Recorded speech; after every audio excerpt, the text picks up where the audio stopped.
And I'd first like to begin by saying that on 27th February 2025, the Honorable Chief Minister of West Bengal and Chairperson of our party, Srimati Mamata Banerjee, was the first person to raise the issue of the duplicate epic voter cards. And we first met with the Election Commission on the 6th of March. We wrote them a letter. Since then, we have written them 5 letters, submitted a memorandum. The deadline for solving the issue of the duplicate epic cards by their own admission was the 7th of June. The deadline has since passed. Second, what I come to now, the reason why we are all here is this absolutely shameful and I would say display of puppetry by the Chief Election Commissioner yesterday at the press conference. The job of this Election Commission, which is a constitutional body with a constitutional mandate, is not to attack the opposition. Mr. Commissioner, sir, I will urge that you leave that to your political masters. I'm going to go very quickly, one by one, through some of the points that he raised and rebut them so we can all see how ludicrous some of these claims were. Number one, the special summary revision, the SSR, concluded in Bihar in January 2025 and continuous revision was done till June. That was the list that had been signed off by the Election Commission.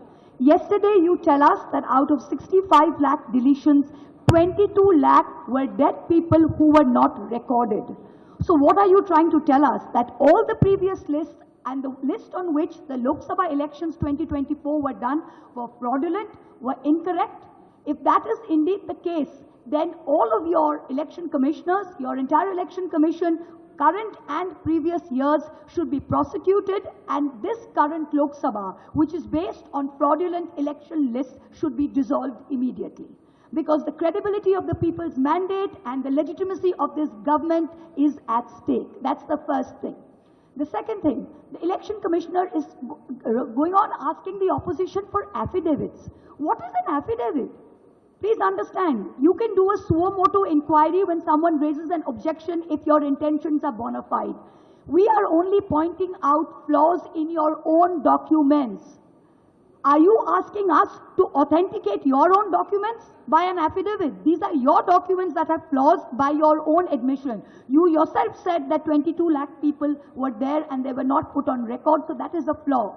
Can you, Mr. Chief Election Commissioner, put on affidavit that this list of 65 lakh deletions are correct?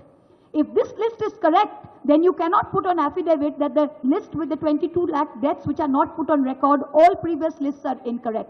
Either it is one or it is the other. You are asking us to authenticate your documents while you are publicly saying that they are wrong from previous years.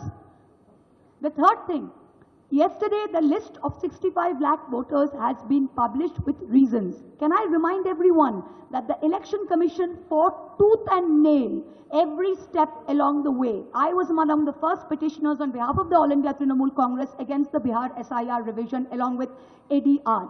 Every step of the way, the Election Commission said, we will not give you these names, we will not give you reasons for deletion, we will not accept Aadhaar cards, and we have no statutory obligation to do so. Today you are doing it because the Supreme Court has asked you to do it. Even then you are lying. I use this unparliamentary word lying because that is actually the truth. You come out and you say that there is a Supreme Court judgment which says it cannot be machine readable. Can I tell you that the 2018 Justice Sikri's judgment, Kamal Nath versus Election Commission of India, paragraph 24, I have the judgment here, only says, however, it is not necessary to go into this aspect. It does not say that machine readable will violate the privacy of an individual. That is completely incorrect. The next point, you say that there are 65 lakh people which have deleted. You have shrunk the Bihar list from 7.9 lakh voters to 7.24. But you refuse to answer any question as to how many of those people have submitted documents or not. You refuse to answer. In the list of 7.24, if 20 to 30% are unable to provide documents, that means you will delete another 2 crore people tomorrow. Is that the situation? The next one.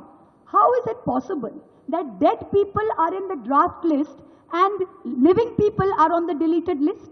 How can a dead person be on a draft list? It can only happen because the BLOs were signing the form themselves. This is the only reason, because BLOs were signing the form themselves. Yesterday, the CEC said out of 65 lakh voters, only 28,370 have filed claims and objections. You mean to tell me only 0.4% of those deleted have filed claims and objections? Does that figure of 0.4% not tell you how ridiculous and how riddled with faults this entire exercise is? In just two districts of Bihar, Darbhanga and Kaimur, the BLO has marked not recommended to 10 to 12%. If we average this for the rest of Bihar, it means 80 lakh people will be marked not recommended and subjected to an arbitrary verification. So based on all of these, we can go on till the cows come home. But can I tell you, based on just these 5 points yesterday that the CEC said, this is ludicrous. It is not the job of the Chief Election Commissioners to attack the opposition. Your job, sir, is to go into great detail as to what the valid queries raised by the opposition was. Thank you.